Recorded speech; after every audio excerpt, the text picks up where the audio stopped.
Hello there guys, and welcome back to a brand new Jedi Fallen Order 2 video, with the rumours circulating the other week suggesting that the game will be revealed at Star Wars Celebration in May. I thought I'd do a bit of a discussion series talking in depth about features and aspects that I'd like to see the game include. I'm not sure how many of these videos I'll end up doing, but hopefully it will be a nice run up to the game's reveal alongside my Jedi Fallen Order streams in a couple of months' time. If you do enjoy the video and want to see more of them, then be sure to leave a like on it and subscribe to the channel with those notifications turned on so that you don't miss out on the next one.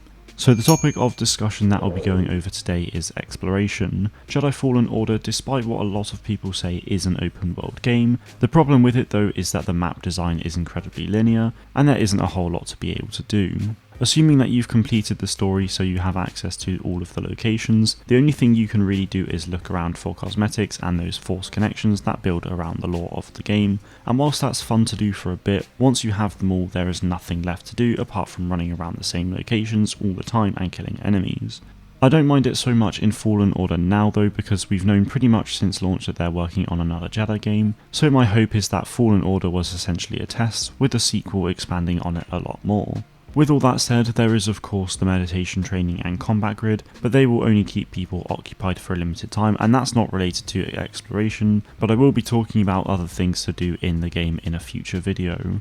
Despite what I've said, I did very much enjoy looking for cosmetics. I think Respawn did a great job at hiding some of them away, whilst also showing us where others were, but making us parkour our way to them. There was a really nice mix of the puzzles like that, and it's something that I'd love to see again in this upcoming Jedi title. I also loved the world building that the Force connections created, as it helped us understand more about the planet or a certain object, so I really hope to see those return as well. One of the things that really stood out to me in Fallen Order was the Zepho and the mystery surrounding them in the Force. So perhaps in the Fallen Order sequel we could find ancient Zepho or even Jedi artifacts scattered around the worlds that we play on. Each artifact would have lore surrounding them, but I think it would also be really cool if you unlock cosmetics for finding all of a certain type of artifact. Let's say you're on a planet and there's a Jedi's lightsaber that has been broken into 5 pieces, including the Kyber crystal. If you find all 5 pieces, you could then unlock that hilt to be used by Cal in the game. Or if it's something Zepho related and let's say you find all 8 pieces, then after 4 pieces you get a skin inspired by the Zepho artifact for BD1, then after all 8 you get a skin for the Stinger Mantis or even an outfit for Cal. Whilst that sounds a little similar to just finding the crates for cosmetics, I feel like this would be more fun and challenging as they could be harder to find than the crates, whilst also adding even more lore to the story. With regards to the overall level design, I really hope that it's a lot bigger and less linear in its structure. The linear level design of Fallen Order worked well for the game, but it was very limiting on what you could do. With non-linear worlds, the exploration will feel a lot more free and enjoyable to me, as I like to choose where I want to go rather than being guided, unless of course it's for story purposes. Having bigger and non-linear levels also means that you can probably hide things better, whether it's the ancient artifacts or the cosmetic crates or something else.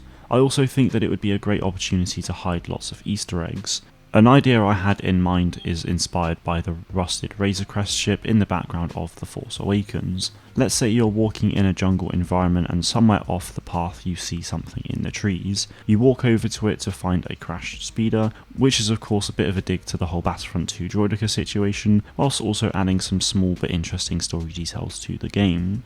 To summarise, I do think that Fallen Order did an okay job on the whole exploration side of things, but I just think more can and should be done for Fallen Order 2. The game will hopefully be a lot more expansive and give us more to explore in multiple non-linear worlds, and in my next discussion I'll be talking about all things combat related gameplay and how I'd like to see that improved and expanded upon, so be sure to subscribe if you haven't already. That is it from me today though guys, let me know what you think about this video in the comments below. Thank you all very much for watching and may the Force be with you always.